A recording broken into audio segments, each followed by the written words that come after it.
In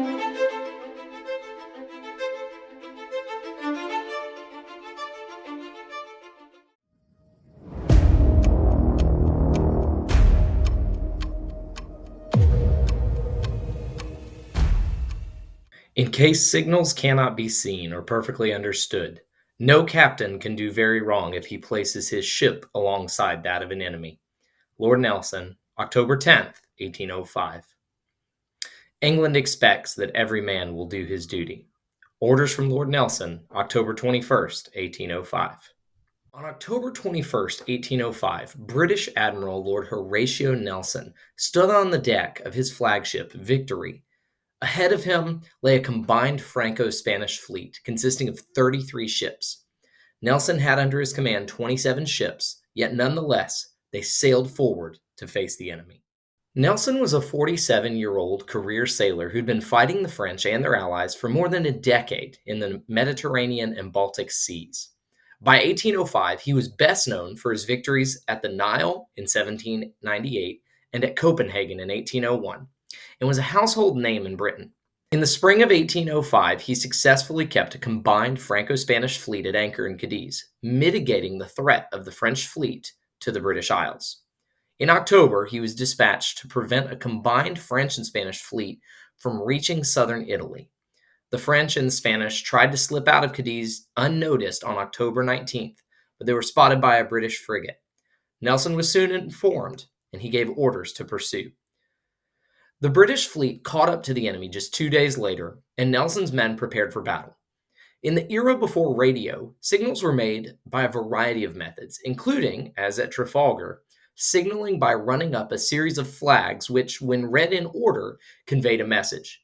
The message Nelson sent his captains was, "England expects that every man will do his duty." This brief statement has come down as one of the most influential and inspiring quotes in British history. The effect of this statement on the morale of the British sailors is well documented. Effectively, the message told them that the eyes of their country were upon them, and it inspired them to patriotic action. Patriotism alone, however, would not win the Battle of Trafalgar. In the era of sail, the standard tactical doctrine was to line up two opposing fleets parallel to one another and trade broadsides, volleys of cannon fire. This was very similar to the land tactics of the day, but involving cannons and ships rather than muskets and battalions of infantry. The side that could fire and reload quickly and accurately was often the side that would carry the day. The Royal Navy, although they were outnumbered, were capable of outfiring their opponents. Nelson's veteran crews were well drilled and experienced in naval combat. As experienced as the sailors of the Royal Navy were, their captains were trained to follow the traditional combat doctrine of lining up their ships against those of the enemy, and in parallel lines. Yet that was not what Admiral Nelson elected to do. Instead, he arranged his forces in two lines perpendicular to the Franco-Spanish fleet. He commanded the northern line, and a subordinate commanded the southern line. This unorthodox approach took the French and Spanish sailors by surprise and generated confusion among the officers in the Allied fleet. Unable to bring all their guns to bear against the British, the larger Franco-Spanish fleet was picked apart. As the battle wound down, a French marksman fired down onto the deck of the Victory, and the bullet struck Nelson and lodged in his lung. As he was taken below decks, he knew that he delivered a smashing blow to the combined Franco-Spanish fleet. Nelson died a few hours later. Though the majority of the Allied fleet were sunk or captured by the British, a few ships managed to slip away from the battle to friendly ports. Nonetheless, the French Navy was shattered, and any hope of challenging the British on the high seas was now lost. The Napoleonic Wars would drag on for another decade, but the French Navy would never regain its strength lost at Trafalgar.